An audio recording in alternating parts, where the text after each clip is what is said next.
Apa kata Imam Ibnul Qayyim? Betapa banyak orang-orang yang terperdaya dengan nikmat Allah tanpa disadarinya. Betapa banyak orang-orang yang tertipu dengan tabir Allah tanpa disadarinya.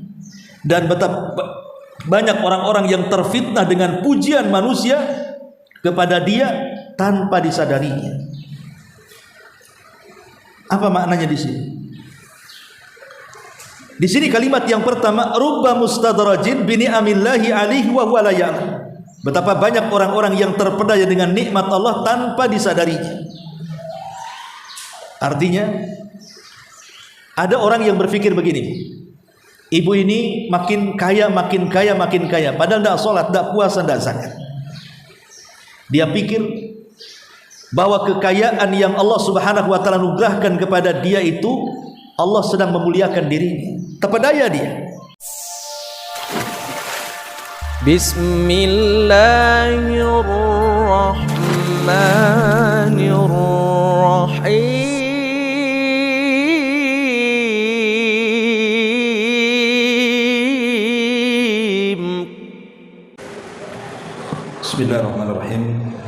Assalamualaikum warahmatullahi wabarakatuh.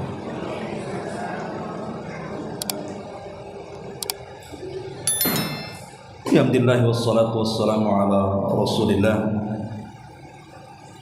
wa ala alihi wa sahbihi wa mawalah wa la hawla wa la quwwata illa billahi wa ba'd. Alhamdulillah di pagi ini kembali kita bisa bertolak ilmu di Masjid Nurul Hidayah Uskokar. Salat dan juga salam kita hadiahkan kepada Rasul kita Nabi besar Muhammad sallallahu alaihi wa alihi wasallam. Kita lanjutkan kembali kajian kita, masih membahas tafsir singkat dari surah Al-Mursalat, dan kita masuk pada ayat ke-48 dan ke-46 dan seterusnya. A'udzubillahi minasyaitonir rajim. Bismillahirrahmanirrahim. Kulu wa tamatta'u qalilan innakum mujrimun. Wailun yawma idzin lil mukadzibin. Dikatakan kepada orang-orang kafir, makanlah kalian dan bersenang-senanglah kalian selama ada di dunia ini. Sesungguhnya kalian adalah para pendurhaka, orang-orang yang melakukan dosa. Maka celakalah pada hari itu bagi para pendusta kebenaran. Ma'asyiral muslimat yang dimuliakan Allah Subhanahu wa taala, ayat ini menjelaskan kepada kita tentang celaan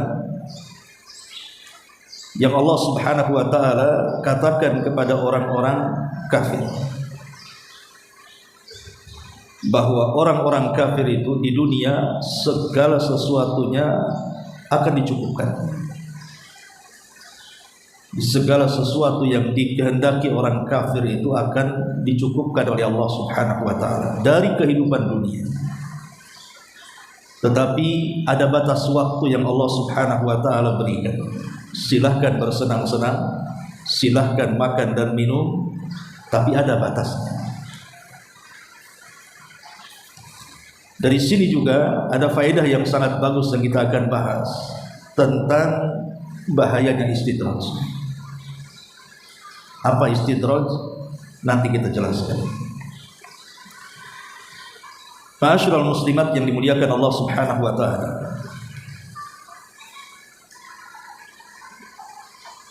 Di dalam Al-Qur'anul Karim kita tahu bahwa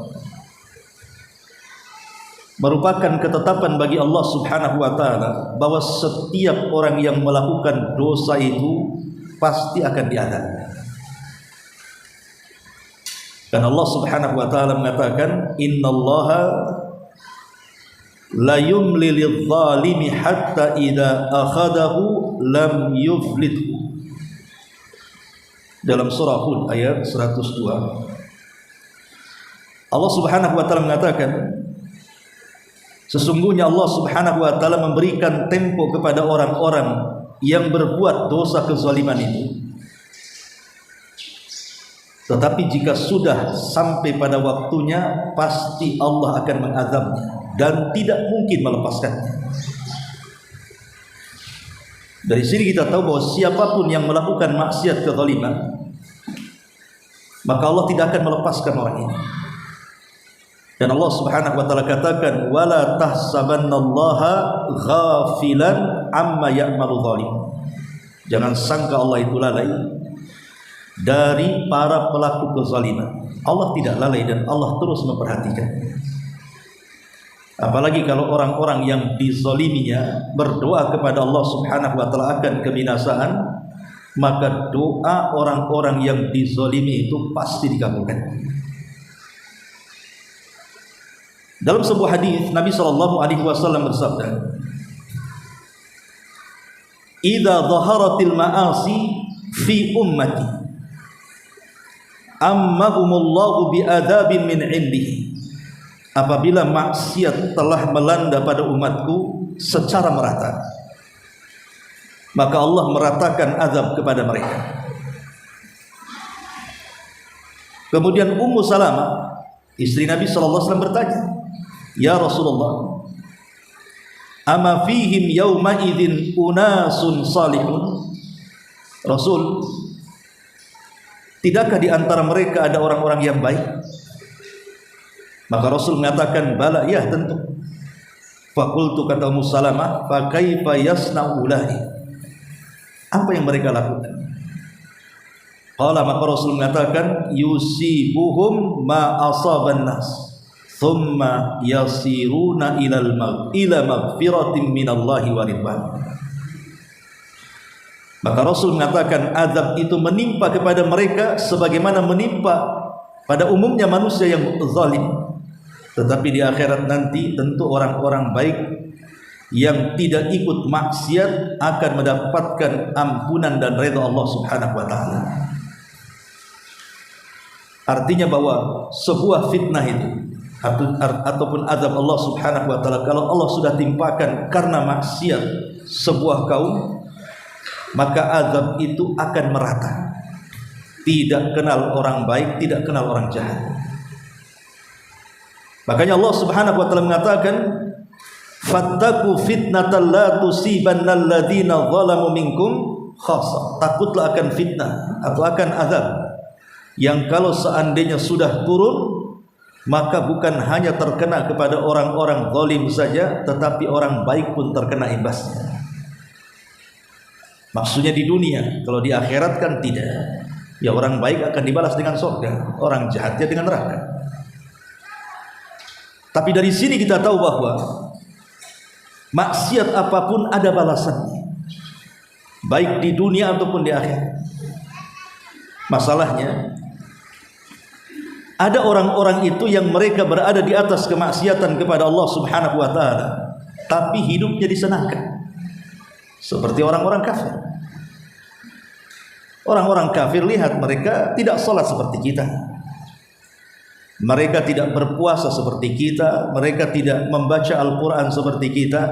Tapi lihat, terkadang Allah bukakan rizki, hartanya lebih banyak dibandingkan kita, kesehatannya lebih lama dibandingkan kita, kesenangannya lebih melimpah dibandingkan kita, padahal mereka di atas kekufuran. Itulah yang disebut dengan istidraj namanya. Ma'asyiral muslimat yang dimuliakan Allah Subhanahu wa taala, di dalam Al-Qur'anul Karim Allah Subhanahu wa taala berfirman tentang masalah istidraj ini. Di dalam surah Al-An'am ayat 44, falamma nasu ma dzukkiru bihi fatahna alaihim abwaba kulli syai'in hatta idza farihu bima utu aqadnakum baghtatan fa idza hum mublisun. Maka tatkala mereka melupakan peringatan-peringatan yang diberikan kepada mereka, kami pun membukakan semua pintu-pintu kesenangan untuk mereka. Jadi umat dulu diberikan oleh Allah Subhanahu wa taala dengan berbagai macam nikmat. Lihat kaum Sabah dalam Quran. Bagaimana kaum Sabah itu diberikan nikmat oleh Allah yang luar biasa. Perkebunan ibarat surga dunia. Jadi orang-orang yang memanen buah-buahan itu tidak perlu memetik. Cukup membawa keranjang, letakkan di kepala, masuk keluar sudah penuh ranjangnya. Keranjangnya sudah penuh. Saking nikmatnya sampai-sampai manusia di zaman itu menyebutnya bahwa negeri Sabah itu surganya dunia. Karena dalam kebun itu tidak ada binatang-binatang, tidak ada serangga, tidak ada ular, tidak ada apapun. Kalau kita ke kebun itu kan masuk ke kebun tidak gatal, keluar garuk-garuk. Artinya ada saja serangga-serangga kan gitu, nyamuk-nyamuk kebun. Itu kebun tidak ada sama sekali. Bahkan memiliki cuaca yang bagus. Jadi kalau orang itu sakit dari negeri lain masuk ke negeri Sabah itu bisa sembuh karena cuacanya bagus. Tetapi mereka kufur. Allah sudah berikan kesenangan. Awalnya mereka beriman, tapi karena kesenangan melupakan mereka, akhirnya mereka melampaui batas. Kemudian sedikit demi sedikit mereka kufur, dan Allah biarkan kesenangan itu sampai pada waktunya Allah azab negeri Sabah ini. Allah hancurkan semua perkebunannya dan tidak ada yang tumbuh kecuali 3 tumbuhan yang buah-buahnya tidak bisa dimakan. Itulah istidraj. Makanya kenapa Nabi SAW bersabda dalam hadis Uqbah ibn Amir radhiyallahu anhu, "Idza ra'aitallaha yu'til abda minad dunya ma yuhibbu wa huwa muqimun ala ma'asihi fa innama dzalika minhu istidraj." Apabila engkau melihat Allah memberikan pada hambanya dari perkara dunia yang diinginkan, artinya apapun yang diminta Allah kabulkan. Pengen rumah, Allah berikan rumah bagus. Pengen kendaraan, Allah berikan kendaraan mewah. Pengen tanah luas, Allah berikan hektaran. Pengen uang, Allah berikan. Pokoknya apapun keinginannya, Allah kabulkan semuanya. Padahal kata Rasul, orang ini terus berada dalam kemaksiatan kepada Allah. Jadi maksiat tetapi diberikan kesenangan.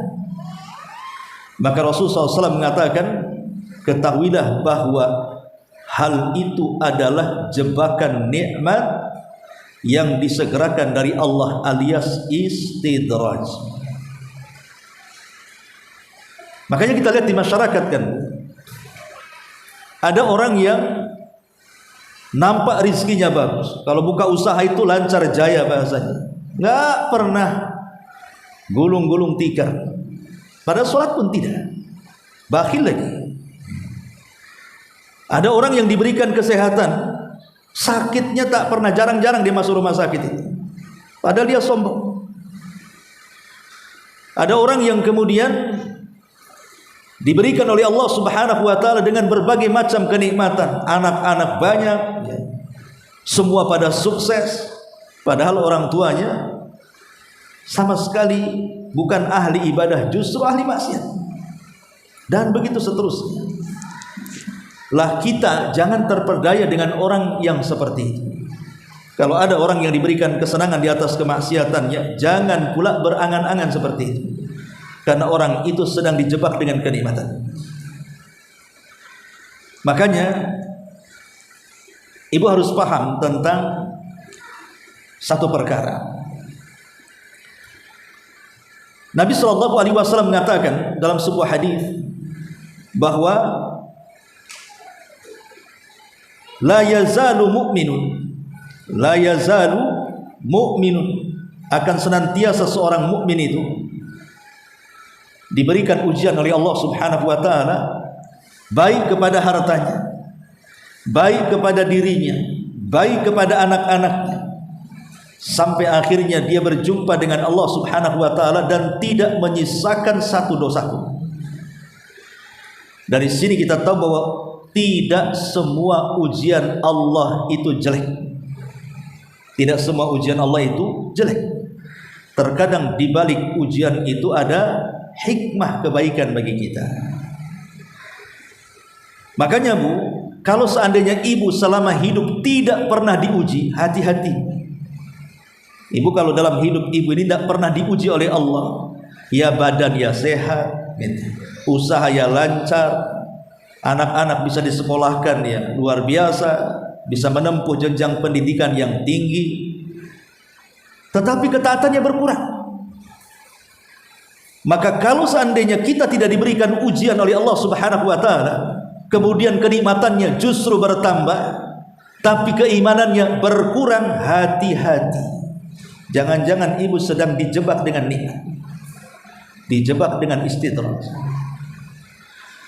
Tetapi kalau seandainya banyak ujian yang menimpa ibu, baru saja hijrah, sebelum hijrah, aduh usahanya lancar-lancar.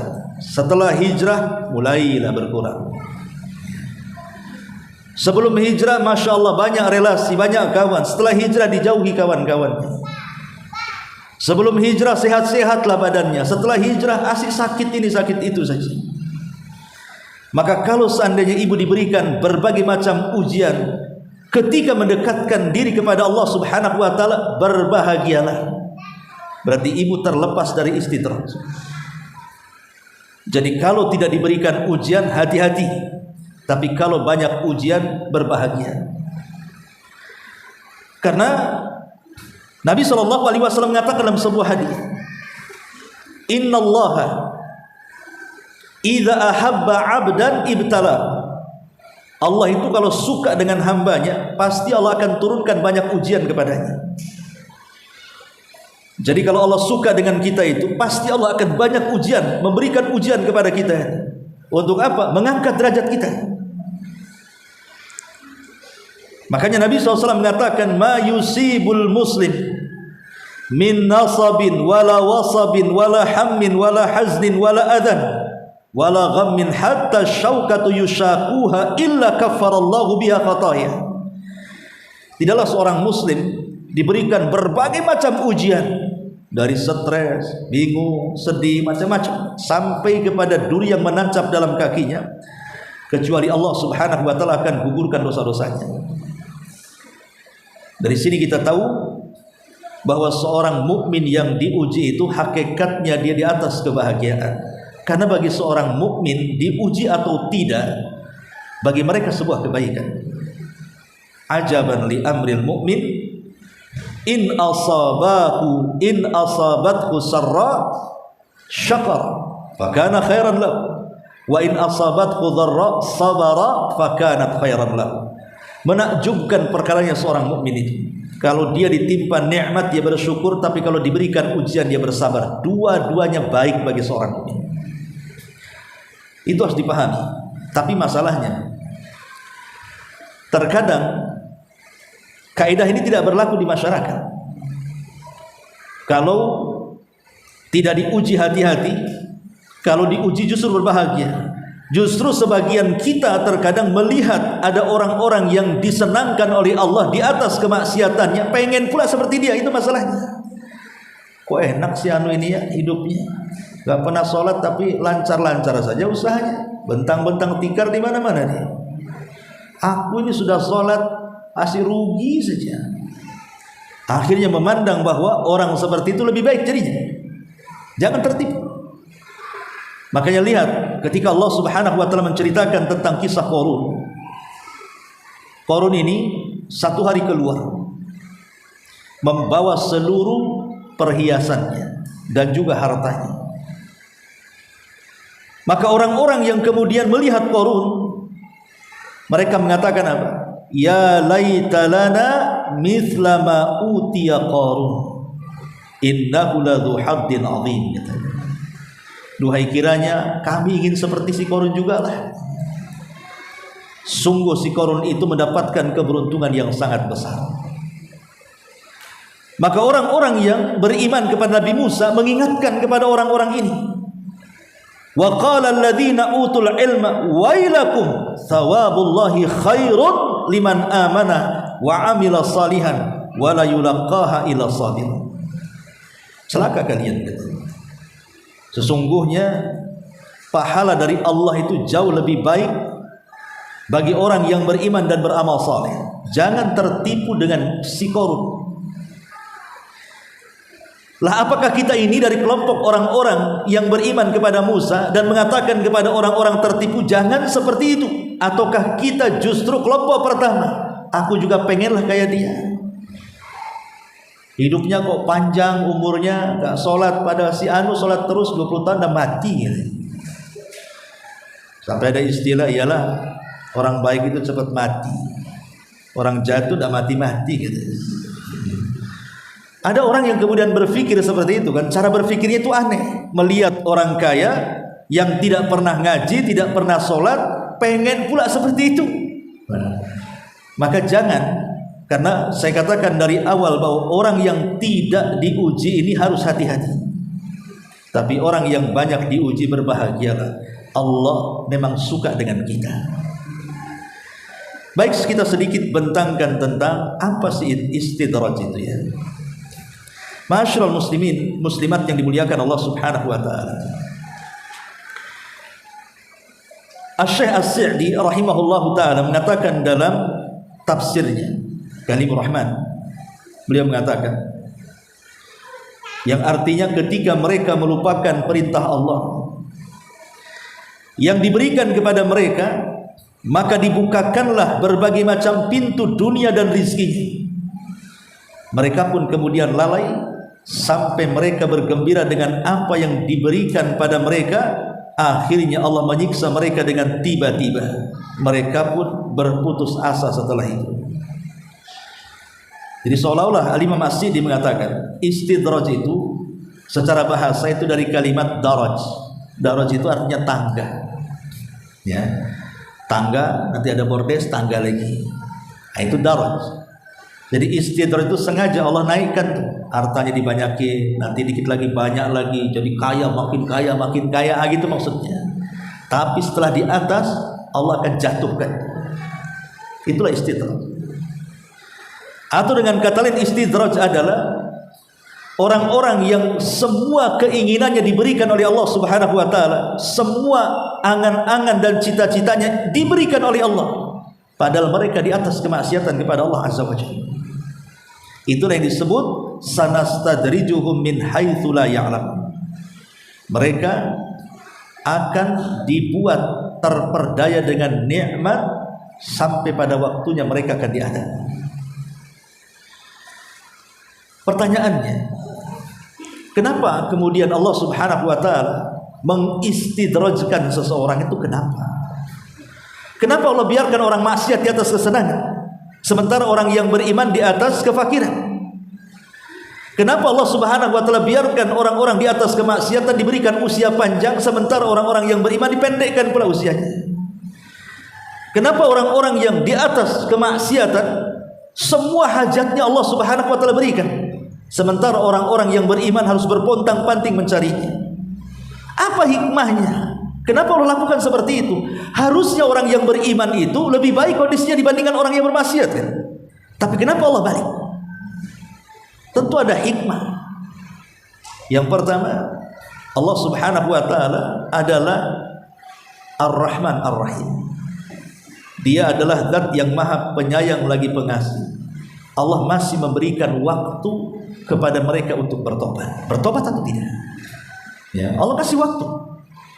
Kenapa tidak langsung diazab saja sama Allah? Bukankah mereka orang yang bermaksiat itu dipastikan akan diberikan azab? Tapi kenapa tidak diazab-azab? Kenapa mereka masih senang, masih luar biasa di atas kesenangannya? Sebenarnya Allah Subhanahu wa taala bukan berarti suka dengan mereka, tidak. Allah hanya mengulur-ngulur waktu saja. Mau tobat atau tidak? Ini yang pertama. Yang kedua, sengaja Allah Subhanahu wa taala membiarkan mereka itu untuk menambah dosa mereka. Untuk menambah dosa mereka, supaya dosa mereka itu makin banyak. Sebagaimana disebutkan dalam surah Al-Imran ayat 178. Apa kata Allah? Wala yahsabanna alladziina kafaru annama numli lahum khairun li anfusihim innama numli lahum liyazdadu itsman walahum adzabun muhin. Jangan kalian sekali-kali mengira bahwa orang-orang kafir itu ketika kami memberikan tangguhan umur kepada mereka adalah lebih baik bagi mereka. Sesungguhnya kami memberi tangguhan kepada mereka supaya tidak diazab itu karena hanyalah supaya bertambah dosa-dosa mereka, dan bagi mereka kelak azab yang justru lebih berat dan menghinakan. Jadi sengaja ditumpuk dosanya sama Allah tuh. Dibiarkan maksiat, kemudian tidak diazab. Sengaja Allah tumpuk dosanya supaya nanti ketika diazab mereka akan merasakan azab Allah yang luar biasa. Ini hikmah yang kedua.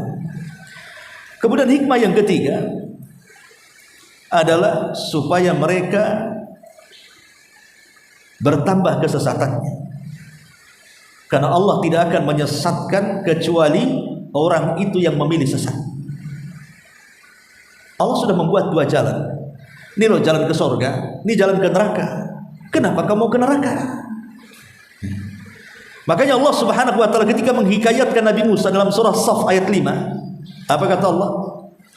Wa idz qala Musa liqaumihi ya qaumi lima tu'dzunani wa qad ta'lamuna anni rasulullahi ilaikum falamma zaghu azaghallahu qulubahum wallahu la yahdil qaumal fasikin. Dan ingatlah ketika Musa berkata kepada kaumnya, wahai kaumku, mengapa kamu menyakiti aku, kata Musa, padahal kamu sungguh mengetahui bahwa sesungguhnya aku ini utusan Allah. Maka ketika mereka berpaling dari kebenaran, Allah memalingkan hati mereka dan Allah tidak memberikan petunjuk kepada mereka. Artinya ketika mereka berpaling, Allah palingkan sekalian. Jadi Allah itu menuruti kehendak kita. Kalau kita ingin berpaling, Allah palingkan. Nuwallihi ma tawalla. Kami palingkan kemana dia suka berpaling. Tetapi kalau kita memilih hidayah, maka Allah mengatakan, waman yujahidu fina lanahdiyannahum subulana. Siapa yang bersungguh-sungguh mencari hidayah, Allah akan berikan hidayah kepada dia. Man yuridillahu khairan yufaqihu fiddin. Siapapun yang menghendaki kebenaran, pasti Allah cerdaskan dalam agamanya. Jadi istidraj ini sengaja untuk menambahkan kesesatan. Sengaja supaya menumpuk-numpuk kesesatannya, akhirnya dia pun tersesat dan diakhiri dengan su'ul khatimah. Itulah diantara tiga hikmah kenapa Allah biarkan orang-orang yang di atas kemaksiatan itu tidak diazab, justru disenangkan. Allah sengaja mengulur waktu taubat atau tidak, atau Allah sengaja hendak menumpuk-numpukan dosa kepada dia, atau Allah sengaja menyesatkan orang itu dengan sesesat-sesat karena keinginan dia yang tersesat. Adapun bentuk istidraj itu banyak. Boleh jadi bentuk istidraj itu yang pertama, mungkin seseorang diberikan apapun yang diinginkannya dan apapun yang dikehendakinya, semua dikabulkan oleh Allah Subhanahu wa taala. Jadi pintu-pintu kesenangan itu dibuka selebar-lebarnya oleh Allah. Ingat, kalau ibu kemudian dimudahkan urusannya, apapun yang ibu hayalkan, apapun yang ibu cita-citakan, semua menjadi kenyataan. Pengen rumah bagus, akhirnya kebeli rumah bagus. Pengen kendaraan mewah, kebeli punya kendaraan mewah. Maka ingat, jangan-jangan di pintu istidraj kalau ibu tidak beriman dan tidak beramal saleh. Makanya Allah mengatakan tadi dalam surah Al-An'am, falamma nasu ma dzukkiru bi fatahna alaihim abwaaba kulli syai'in hatta idza farihu bima utu aqadnahum baghtatan fa idza hum mublisun. Maka tatkala mereka melupakan peringatan yang telah diberikan kepada mereka, kami pun membukakan semua pintu-pintu kesenangan untuk mereka, sehingga apabila mereka bergembira dengan apa yang telah diberikan kepada mereka, kami siksa mereka dengan sekonyong-konyong, maka mereka pun terdiam berputus asa. Yang kedua, bentuk istidraj, contohnya yang sering tadi saya katakan, ibu dipanjangkan umurnya, padahal ibu banyak maksiatnya. Di dalam surah Al-Anbiya ayat 42 sampai 44 Allah katakan, Kul man yakla'ukum bil-laili wan-nahari minar rahman bal hum an dzikri rabbihim mu'ridun am lahum alihatan tamna'uhum min dunina la yastati'una nasra anfusihim wala hum minna yushabun bal matta'na ulaika wa aba'ahum hatta tala alaihimul umur afala yarawna anna na'til arda nanqusuha min atrafiha afahumul ghalibun. Katakan wahai Muhammad, siapakah yang dapat memelihara kamu di waktu malam dan di siang hari dari azab Allah? Yang Maha Pemurah itu sebenarnya mereka adalah orang-orang yang berpaling dari mengingat Rabb mereka. Atau adakah mereka mempunyai Tuhan-Tuhan yang dapat memelihara mereka dari azab kami? Tuhan-Tuhan itu tidak sanggup menolong diri mereka sendiri dan tidak pula mereka dilindungi dari azab kami. Di sini syahidnya, sebenarnya kami telah memberikan mereka dan bapak-bapak mereka kenikmatan hidup yang megah di dunia, sehingga kami panjangkan umur mereka. Maka apakah mereka tidak melihat bahwasannya kami mendatangi negeri-negeri orang kafir, lalu kami kurangi luasnya dari segala penjurunya? Maka apakah mereka yang menang? Di sini Allah Subhanahu wa taala mengatakan, hatta tala alaihimul umur. Allah mengingatkan soal umur di sini. Bukankah mereka sudah diberikan umur yang panjang? Harusnya dengan umur yang panjang itu mereka berfikir. Sebagaimana Nabi SAW mengatakan, khairukum man tala umruhu wa hasuna amaluhu. Sebaik-baik manusia itu yang dipanjangkan umurnya tapi baik amalannya. Tetapi seburuk-buruk amalan itu adalah orang yang dipanjangkan umurnya tapi buruk pula amalannya. Ingat ketika Allah Subhanahu wa taala menyiksa penduduk neraka, yang Allah Subhanahu wa taala sebutkan dalam surah Fatir 37 itu. Mereka menjerit-jerit kesakitan di neraka dan mereka sudah tidak tahan. Akhirnya mereka meminta kepada Allah Subhanahu wa taala untuk dikeluarkan dari neraka dan mengatakan, akhrijna na'mal salihan. Ya Rabb, keluarkan kami dari neraka, kembalikan kami ke bumi. Kami berjanji akan beramal saleh. Apa kata Allah? Awalam nu'ammirkum ma yatadzakkaru fihi man tadzakkar. Di dunia sudah kupanjangkan umurmu, kemanakan usiamu? Seolah-olah Allah mengatakan seperti itu. Kenapa usia yang panjang tidak kau gunakan untuk sholat, untuk zikir, untuk baca Quran, untuk bermajelis taklim? Kemana umur usia yang kau habiskan itu? Maka ingat bahwa sebaik-baik manusia adalah yang dipanjangkan umurnya tapi baik amalannya. Maka kalau ada orang yang panjang umurnya tapi dia bermaksiat kepada Allah, istidraj. Hati-hati istidraj. Umpamanya ibu sudah ada yang usianya di atas 70 tahun, itu kan sudah dipanjangkan namanya. Karena batas usia umat Rasul itu 60 sampai 70 kan. Berarti kalau lewat 70 tahun berarti ada bonus, dipanjangkan umurnya. Hati-hati. Kalau di atas 70 tahun kok tidak bertobat kepada Allah Azza wa Jalla, hati-hati. Jangankan di atas 70 tahun, di atas 40 tahun saja itu sudah harus hati-hati. Kenapa? Sering saya katakan, karena usia 40 tahun itu berarti separuh hidup kita itu sudah kita lewati.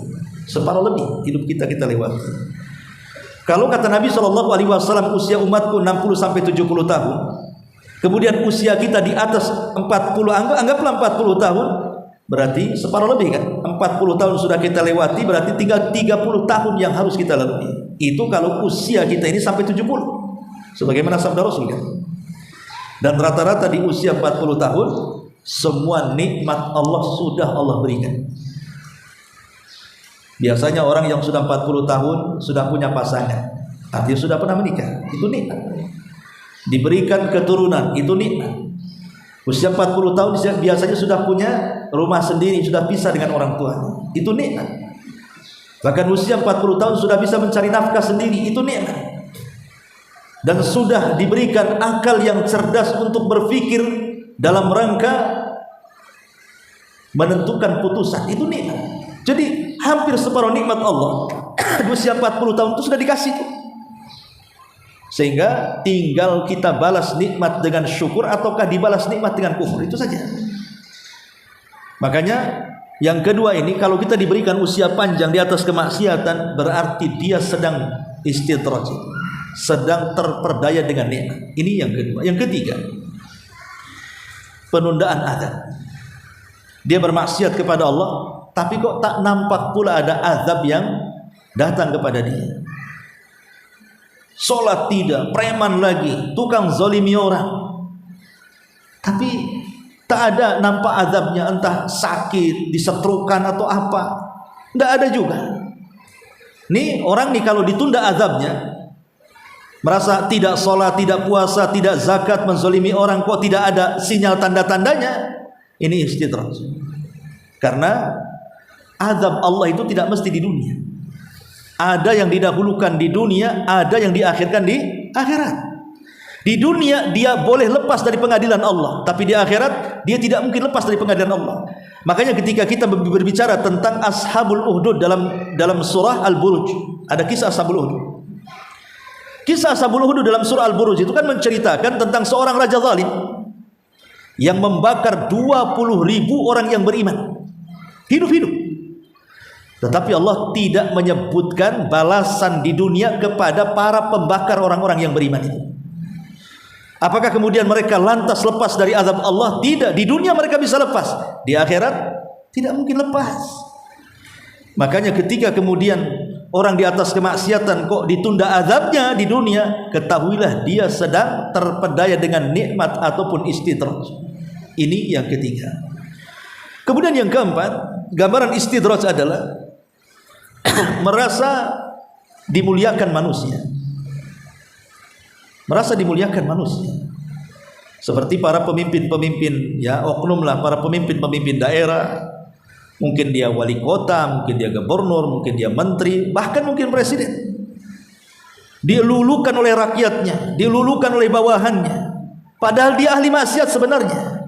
Dia menghadap kepada manusia itu hanya pencitraan saja. Kan para pemimpin kan rata-rata pencitraan saja kan, tidak sungguhan supaya mendapatkan suara. Kalau sudah didapat suaranya dan menjadi pemimpin, lupa pula dengan janji-janjinya. Tapi karena dia seorang pemimpin, dia pandai saja membuat pencitraan, akhirnya seolah-olah dihargai, dihormati, disanjung, kemana datang disambut oleh orang-orang. Sementara pemimpin ini di atas kemaksiatan kepada Allah, tidak sholat, ya Ramadan tidak puasa, ya tidak mau zakat, bakhil na'udzubillah. Maka ingat, kepemimpinan yang ia sedang pegang itu adalah istidraj bagi dia. Nanti akan datang waktunya membalik keadaan. Apalagi kepemimpinan itu kan di negeri kita hanya terbatas beberapa tahun saja. Ya bisa mencalonkan kembali, bisa juga tidak kan. Tapi kalau mendapatkan sanjungan di atas kemaksiatan, hati-hati, itu istidraj. Akan datang kondisi berbalik kepada dia. Nah ini juga diantara gambaran istidraj. Ya. Kemudian juga diantara gambaran istidraj adalah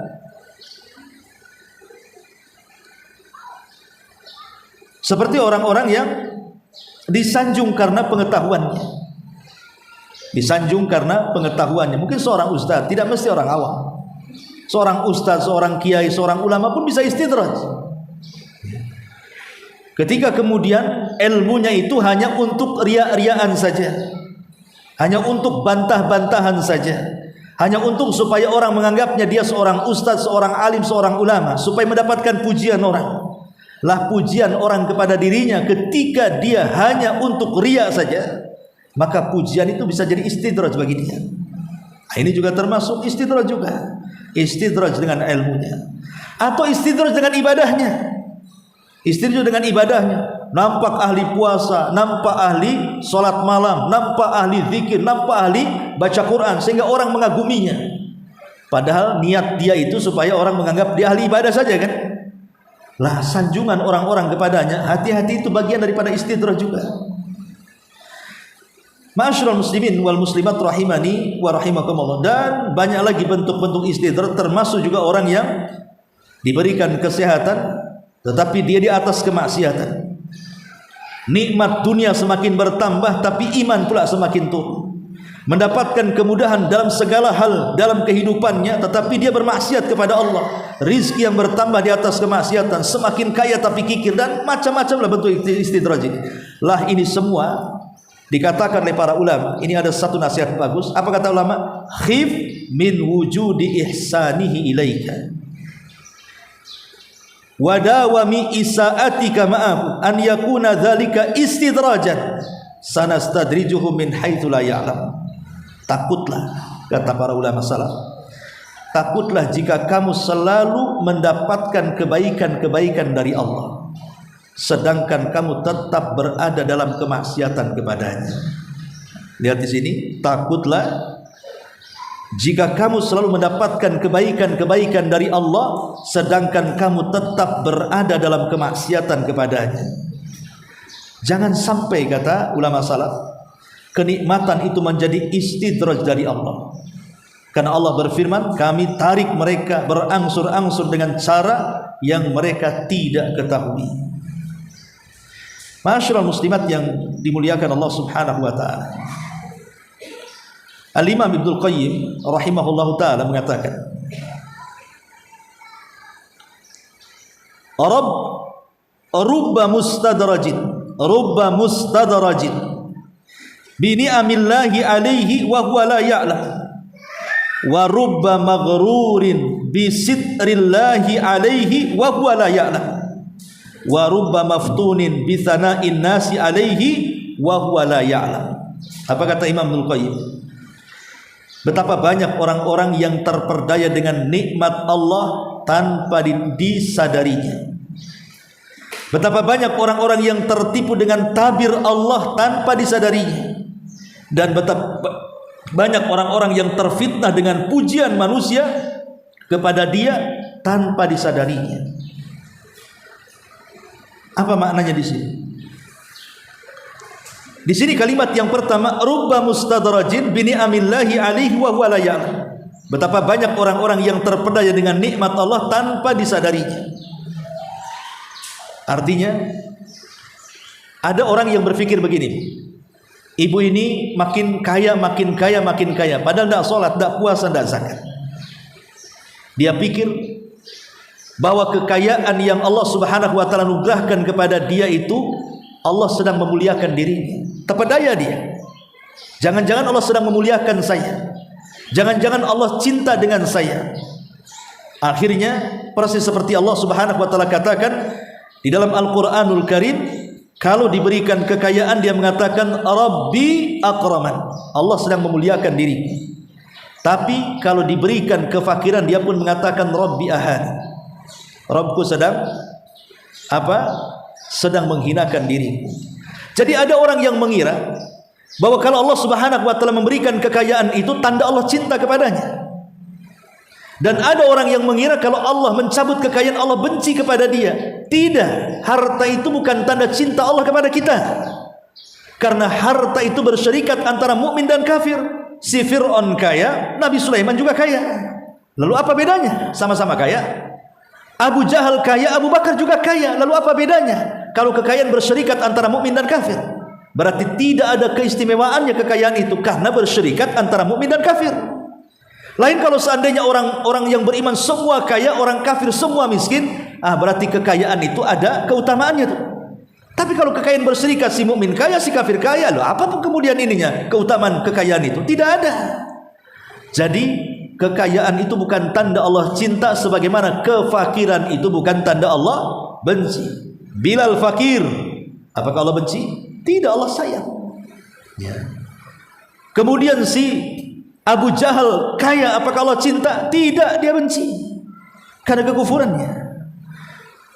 Makanya dulu saya pernah ceritakan, ada seorang ibu cerita sama saya, dia nggak pernah sholat, ya, tapi bangga dengan kekayaannya. Dia mengatakan, nak, nyebut sama saya nak katanya, kayaknya Allah sayang dengan saya katanya. Kok bisa Bu? Iya, saya itu waktu muda semenikah dengan pengusaha katanya, pengusaha tembakau, kaya raya. Setelah dia meninggal, semua kekayaannya diwariskan kepada saya. Setelah itu menikah lagi dengan orang kapal, badannya jarang pulang tapi uangnya pulang terus. Ya. Akhirnya tambah kaya, saya kata. Allah takdirkan bercerai di tengah jalan. Sudah tua, saya dilamar dengan pensiunan yang kerja di pengadilan agama, baru nikah beberapa bulan meninggal, pensiunannya diberikan kepada saya. Apa enggak senang? Berarti Allah itu sayang dengan saya, katanya. Enggak sholat ibu ini. Dia ngomong begitu. Ini namanya apa? Istidraj. Ada orang-orang yang seperti itu tuh. Lah istidraj, dia tidak paham bahwa dia sedang istidraj itu. Tertipu dengan nikmat. Kalau dia sampai mati seperti itu, naudzubillah tsumma naudzubillah. Jadi berapa banyak kenikmatan yang Allah berikan itu, manusia terperdaya dan dia tidak tahu bahwa itu istidraj. Kemudian kalimat yang kedua, Imam Ibnu Qayyim mengatakan, wa rubba maghrurin bi sitrillahi alaihi wa huwa la ya'lam. Betapa banyak orang-orang yang tertipu dengan tabir Allah tanpa disadarinya. Bu, kita ini dimuliakan oleh Allah Subhanahu wa taala. Itu karena aib kita ditutup oleh Allah. Kalau masing-masing kita, saya, ibu, dibuka aibnya oleh Allah Subhanahu wa taala, tidak mungkin ibu ngaji sama saya, dan saya pun tidak mungkin datang ke sini juga. Tetapi Allah menutup aib kita masing-masing. Semua orang itu kan punya aib. Makanya jangan mencari-cari aib orang. Nanti ada orang yang mencari-cari aib kita. Karena tidak ada manusia pasti punya aibnya. Manusia dimuliakan itu kan ditutup saja aibnya. Kenapa orang masih hormat kepada pejabat, hormat kepada ustaz, hormat kepada kiai, hormat kepada orang-orang yang dia hormati? Karena aibnya masih ditutup. Satu saja aib kita dibongkar oleh Allah Azza wa Jalla, boleh jadi orang meludahi muka kita atau meletakkan tanah di atas kepala kita. Oh, rupanya si Anu itu baru tahu. Nampak saja baik, rupanya di belakang itu penjahat kelas kakap, umpamanya. Ya. Lah terkadang ketika Allah menutup aib kita, kita tidak sadar. Dengan kemaksiatan yang terus dilakukan, Allah masih menutup. Dia tidak sadar Allah sudah mengincar dia. Harusnya ketika kemudian kemaksiatan pertama Allah tutup, kemaksiatan kedua Allah tutup, kemaksiatan ketiga Allah tutup, harusnya kita sadar, cepat bertobat, kan begitu. Ini enggak, karena merasa tidak diketahui orang, makin pula dia luar biasa maksiatnya. Sampai pada waktunya betul-betul terbongkar, baru dia tahu rasa. Itu istidraj. Jadi kalau kita melakukan dosa kemudian masih ditutup, maka bersyukurlah, cepat bertobat. Jangan menunggu aib kita dibongkar Allah Subhanahu wa taala. Karena istidraj namanya. Kemudian kalimat yang ketiga, wa rubba maftunin bi sana'in nasi alaihi wa huwa la ya'lam. Betapa banyak orang-orang yang terfitnah dengan pujian-pujian manusia kepadanya tanpa dia sadari. Itu pula yang menjadikan lupa diri. Harusnya pujian manusia menjadi introspeksi diri, bukan menjadi lupa diri. Tapi kebanyakan pujian manusia itu menjadi lupa diri, bukan menjadi introspeksi diri. Akhirnya kemudian terlena dengan pujian-pujian itu, timbullah riya, timbullah ujub, timbullah sum'ah, yang ia tidak sadar dia sedang istidraj. Ya. Ma'asyiral muslimat yang dimuliakan Allah Subhanahu wa taala. Makanya hadis yang tadi saya jelaskan, Nabi SAW mengatakan, innallaha yu'tid dunya man yuhib wa ma la yuhib wa la yu'til imana illa man yuhib. Ingat, Allah memberikan kenikmatan dunia kepada orang yang dicintainya dan kepada orang yang tidak dicintainya. Tetapi Allah tidak akan memberikan iman kecuali kepada orang yang dicintainya saja. Maka carilah iman, bukan mencari dunia. Kalaupun harus mencari dunia, carilah di atas iman. Maka insya Allah dengan itu kita akan diselamatkan dari istidraj. Adapun sebab istidraj, kenapa orang sampai terlupakan, terperdaya dengan nikmat? Pertama, karena kekufuran. Allah mengatakan, wala yahsabanna alladziina kafaru annama numli lahum khairun li anfusihim. Apakah orang-orang kafir mengira bahwa kami memberikan tangguhan kepada mereka, tidak diazab, itu lebih baik bagi mereka? Tidak, itu jelek bagi mereka. Maka sebab terjadinya istidraj itu karena kekufuran manusia kepada, tidak yakin dengan Allah. Kemudian yang kedua, sebab istidraj itu karena istihza, mengolok-olok syariat Islam, mengolok-olok Allah, mengolok-olok Rasulnya. Termasuk juga sebab istidraj karena masyaqatu an-nabi sallallahu alaihi wasallam wa mu'adatun nabi sallallahu alaihi wasallam wa ittiba'u ghaira sabilil mu'minin. Karena memusuhi Nabi dan mengikuti jalan selain jalan para sahabat Nabi sallallahu alaihi wasallam. Kemudian Yang keempat, sebab istidraj karena ini yang kebanyakan, karena kezaliman dan karena melampaui batas. Ini sebab istidraj ini karena zalim dan melampaui batas. Intinya bahwa istidraj ini bahaya, ya, karena di tengah-tengah kelupaan kita dengan nikmat Allah, tiba-tiba Allah mengadab kita tanpa sadar, akhirnya kita mati dan tidak sempat bertobat kepada Allah Subhanahu wa taala. Inilah makna Al-Qur'an tadi, qulu wa tamatta'u qalilan innakum mujrimun wailun yauma idzil mukadzibin. Dikatakan kepada orang kafir, makanlah sesukamu, bersenang-senanglah sesukamu di dunia yang sebentar ini, tapi sungguh kalian adalah para pendurhaka, para pendosa yang akan ada balasannya. Maka celakalah pada hari itu bagi para pendusta kebenaran. Wallahu alam. Sampai di sini. Silakan kalau ada yang bertanya, kita buka tanya jawab, kalau tidak kita tutup.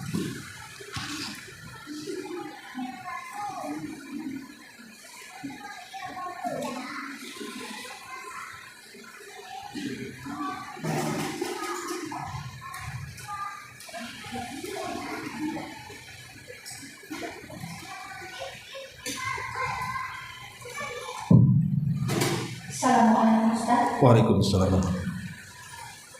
Dalam pembahasan surat Al-Musalah tadi Ustaz, dikatakan pada bait yang terakhir, ketika Allah memuji seseorang berarti bukan pertanda Allah menghinakan seseorang, dan ketika Allah memberikan kekayaan pada seseorang bukan berarti Allah memuliakan seseorang. Dan ketika seseorang sedang diuji, sebagaimana perkataan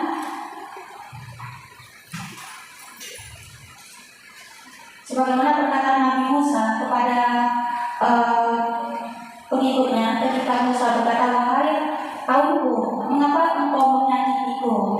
Di situ seperti ada rasa kesedihan atau kekecewaan.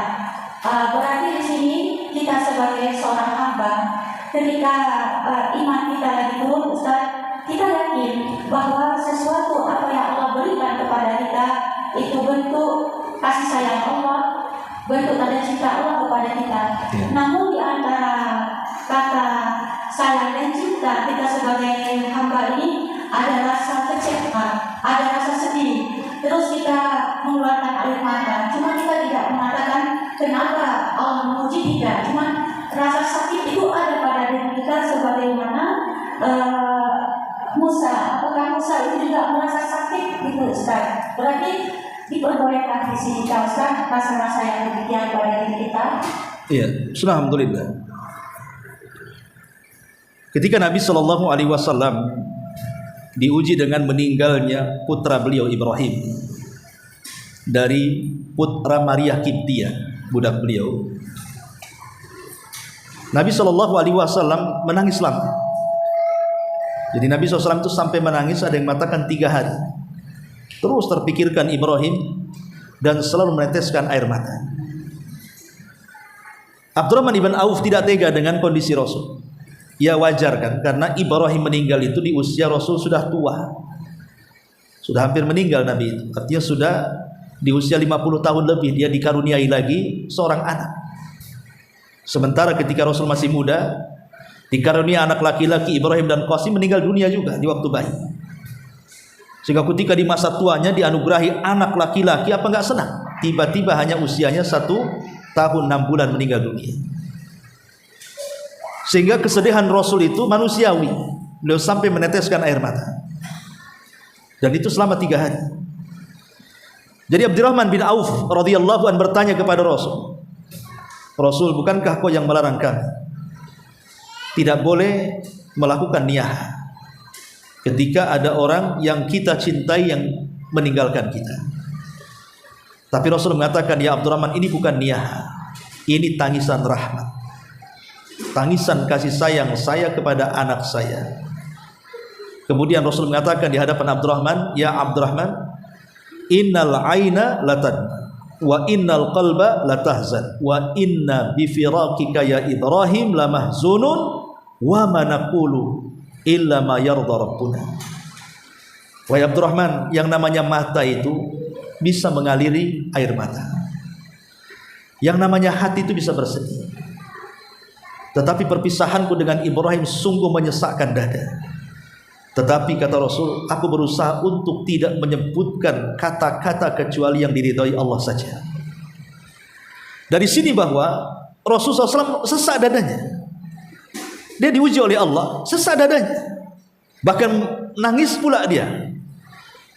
Tetapi Nabi SAW menjaga sesesak-sesaknya dada kita ketika diberikan ujian. Sederas-derasnya air mata kita saat diberikan ujian, jangan sampai mengeluarkan kata-kata yang Allah murka. Itu saja.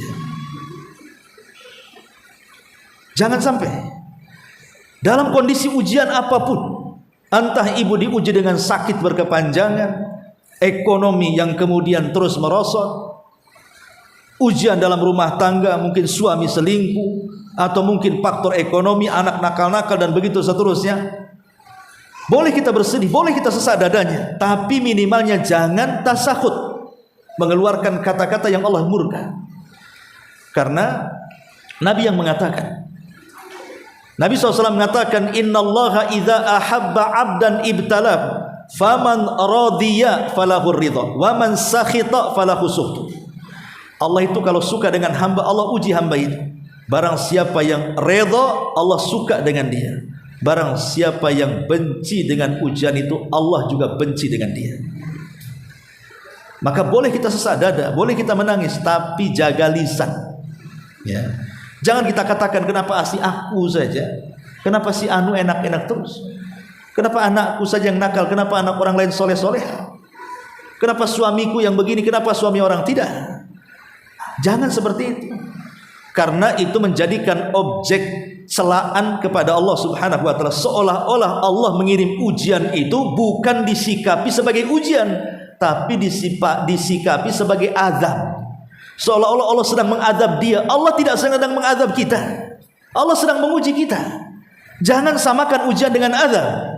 Makanya Nabi SAW ketika dilempari oleh penduduk Taif, sehingga Rasul harus lari tunggang langgang menyelamatkan diri dan Zaid ibn Haritha, Rasul hanya mengatakan di pelariannya, illam yakun alayya sakhatun fala ubadi. Ya Rabb, kalau ujian berat ini bukan karena kemurkaanmu kepada aku, enggak peduli, silahkan kau uji aku, tapi jangan berupa azabmu kepada aku.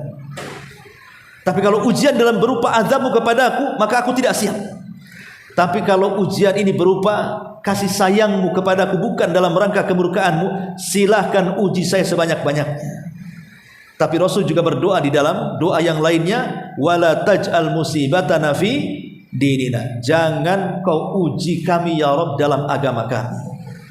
Kalau kau uji dalam harta silahkan, kau uji dalam kesehatan silahkan, kau uji dalam ekonomi silahkan, kau uji dalam keluarga silahkan, tapi agama jangan kau uji.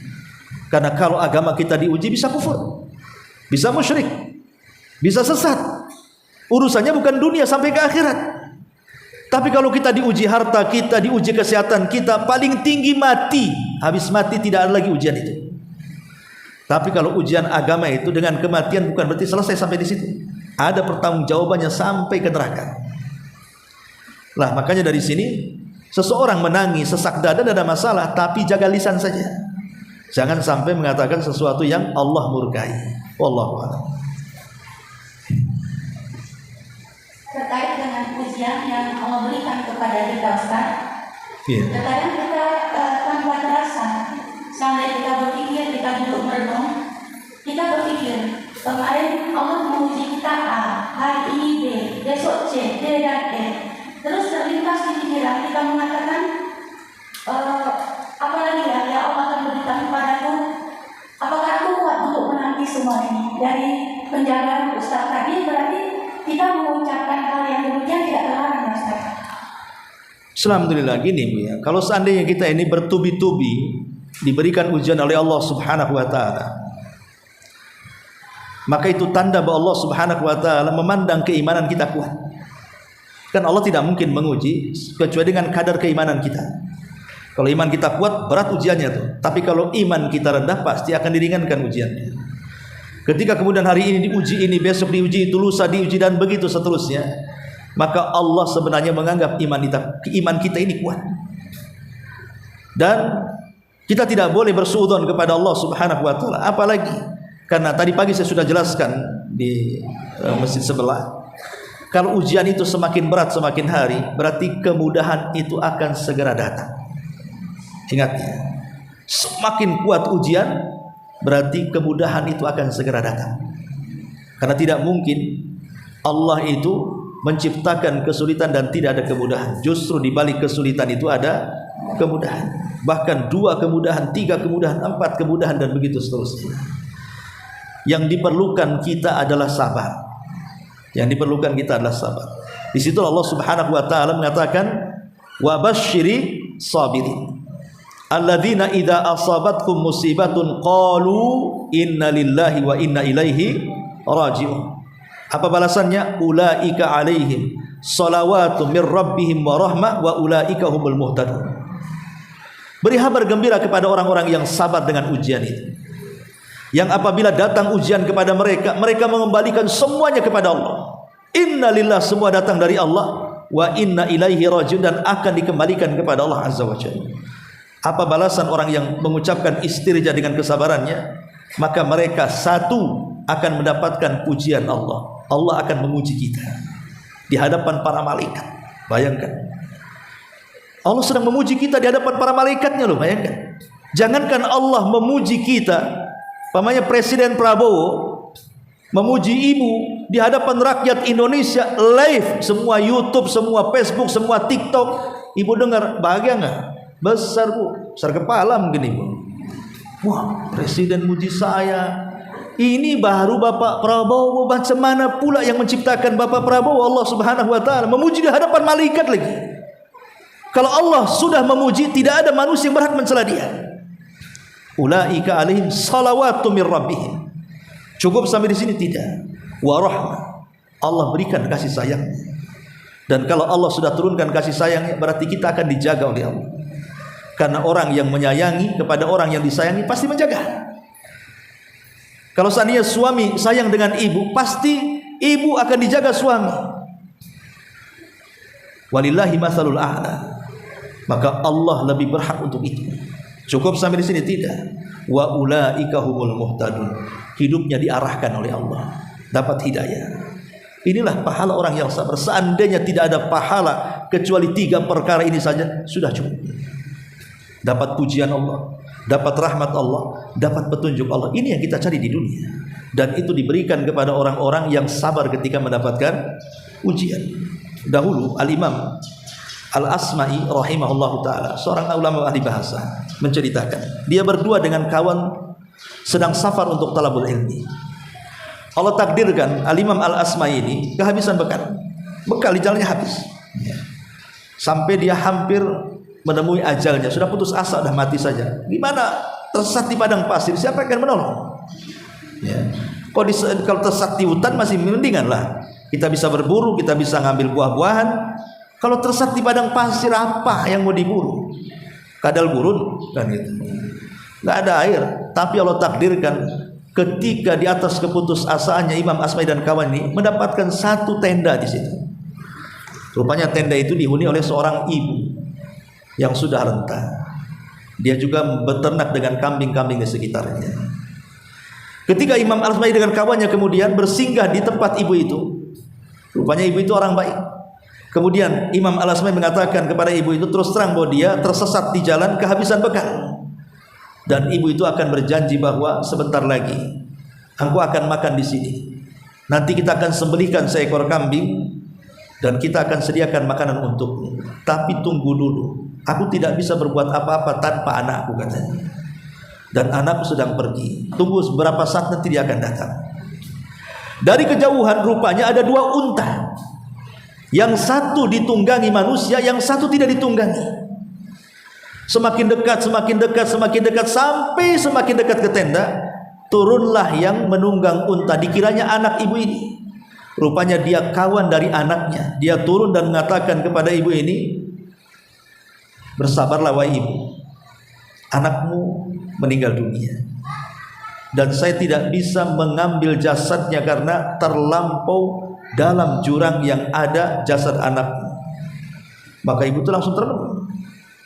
Kaget gitu ya. Karena sudah tua, dia satu-satunya anak yang merawat dia, tiba-tiba meninggal dunia begitu saja. Tapi ibu ini bersabar dan mengatakan, inna lillahi wa inna ilaihi raji'un. Kemudian ibu ini bertanya kepada Imam Al-Asma'i dan mengatakan, wahai fulan, wahai anak muda, aku lihat tampangmu ini bukan orang biasa. Tampangmu orang soleh. Bisa nggak kau bacakan kepadaku satu ayat yang bisa menenangkan hatiku hari ini? Katanya. Maka Imam Al-Asma'i mengatakan, a'udzubillahi minasyaitonirrajim. Bismillahirrahmanirrahim. Wa basyiris sabirin. Alladzina idza asabatkum musibatun qalu inna lillahi wa inna ilaihi raji'un. Ulaika 'alaihim salawatu mir rabbihim wa rahmah wa ulaika humul muhtadun. Maka ketika mendengar ayat ini dibacakan, ibu itu mulai tenang. Kemudian ibu itu mengatakan, inna lillahi wa inna ilaihi raji'un. Allahumma hjurni fi musibati. Semua datang dari Allah dan akan kembali kepada Allah. Ya Allah, berikan balasan atas musibah yang menimpaku. Kemudian ibu ini mengatakan kepada Imam Al-Asma'i, sebentar, saya akan ngomong pada kawan anakku untuk menyembelih seekor kambing. Akhirnya disembelih seekor kambing itu. Kemudian dalam kondisi sedih masih juga dia menghormati tamunya, memasakkan sampai kemudian Imam Al-Asma'i tercengang dengan kesabaran ibu itu sampai dia makan. Di tengah-tengah makan itulah ibu ini mengatakan kepada Imam Al-Asma'i, izinkan aku melaksanakan sholat, silahkan kalian makan. Maka ibu itu kemudian mengambil wudhu, kemudian sholat 2 rakaat. Ketika sudah rakaat kedua dalam kondisi sujud yang terakhir, dia tidak bangkit dari sujudnya. Rupanya karena dia terserang jantung karena kaget mendadak anaknya meninggal. Saat sujud itulah Allah cabut nyawanya. Kata Imam Al-Asma'i, demi Allah aku tidak pernah melihat orang sesabar ibu itu. Padahal dia seorang ulama dan ibu itu orang awam. Tapi kata Imam Al-Asma'i, aku tidak pernah melihat orang sesabar ibu itu. Luar biasa kesabarannya. Wallahu a'lam. Ya, saya kira sudah di jam 10. Subhanallah wa bihamdika, asyhadu an la ilaha illa anta, astaghfiruka wa atubu ilaik. Allahu ta'ala.